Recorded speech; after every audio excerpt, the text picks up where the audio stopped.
Hello, this is Magnus here, and today I wanted to hit the top 5 reasons on why I didn't return the Canon 5D Mark IV and why I'm actually happy with my purchase. Gonna go down the list, top 5 reasons. I had more than 5, but I think some of them played around with others and you know, I didn't really want to rank some of the lower ones, but the top 5 reasons I definitely thought, in my opinion, and my opinion alone, if others don't agree with me, then it's all up to you. But this is my opinion on why I kept the 5D Mark IV and why I use it for me.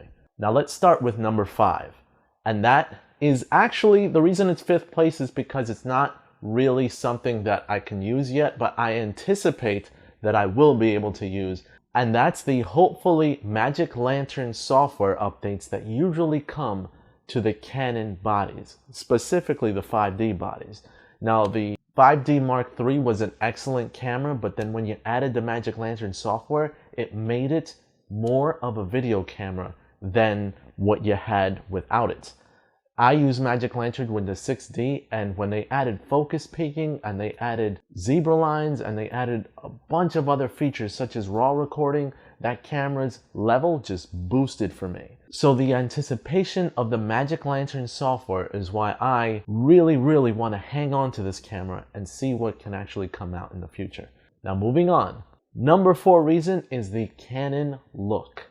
The Canon look itself is something that really is exclusive to Canon. It's a bit of a taste thing. It's like either you like it or you prefer another camera's look. Well, I like the way Canon makes their videos look. Just that warmth in their colors and the way that it looks when you're filming full frame off of one of the Canon sensors. I particularly enjoy this camera for that, and the fact that it's got better features than any of the Canon body. You might argue with the fact that the 80D's got the flip out screen, but I could not replace the Canon look, and the fact that I get that and I already own lenses for the Canon, it just made a reason why I wanted to keep the camera. Now again, like I said, it's not like everyone else's solution, you know? There are others that are Nikon bodies that are going to stick to Nikon. Well, I was already in the Canon family, so keeping this camera made it a lot easier for me. And sure, with the price tag of the 5D Mark IV, you could have gotten probably 1 or 2 lenses and let's say a Panasonic GH4. But basically I was trying to stick to the Canon family, not only because of the lenses, but because of the look itself as well. Moving on, number 3, the low light performance. Specifically speaking, the ISO performance that you get out of this camera. Right now I've got my settings in a pretty dark room, and sure, you've got some noise on me, I would imagine so, which I didn't feel like pulling out my lights for this video. I wanted to get it out there for you guys and make sure that I give you everything I want, but I wasn't worried because the ISO performance of this camera is something that I actually enjoy. I feel a lot more comfortable setting ISO levels at much higher than what would be recommended for videos, such like 16 or 3200. So I've got it right now at least at 6400, I believe. Let me check my little phone here to see if it tells me. Yes, I'm at 6400 ISO, and I think I'm at least, you can see me, and it's pretty good performance with noise levels that are still usable when it comes to production. So that's number 3 reason, and that's why it's important to me, especially when filming in low light situations where I've got to film, you know, from light to dark room because you're filming a wedding in a dark hall and you just need to get that little bump in light performance. You can get that from the 5D Mark IV. This is why the light level performance is in the top 3 of the top reasons why I wanted to keep this camera. Now moving on to number 2, the ability to connect Wi-Fi to a phone to share photos and record video. It basically makes it so that you don't really need the flip out screen. Yes, I would agree that a flip out screen so that you can see yourself while recording is better than not having it. But you get at least an alternative to be able to track yourself using your own phone. I can make sure that I'm in focus. I can make sure that I'm right where I want to be in my shot. I can make sure everything looks right. And I could change the settings from here without having to walk over to the camera and then reset everything and then sit back down. I could change everything, and I don't have to, if the camera's in a far position, I don't have to walk over to the camera, and I can actually see it. Why? Because I've got it on my phone right here. So I can see up close every little detail that I need to measure, and I know that the camera's focused on my face right now.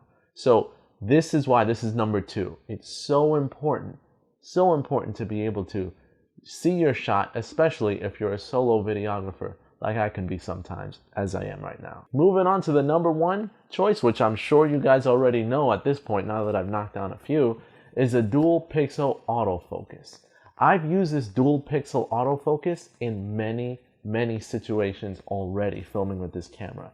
And to use the touchscreen autofocus in the back and just rack focus from one subject to another has been so crucial. Catching moving subjects and keeping them in focus for a long period of time without basically losing your shot at that moment of opportunity when you really need to get that important shot that you need for your video. That is a lifesaver. And the fact that you have that in video, which the 5D Mark III didn't have, and other cameras, although they have autofocus, it's difficult to say that they can compare with Canon's autofocus.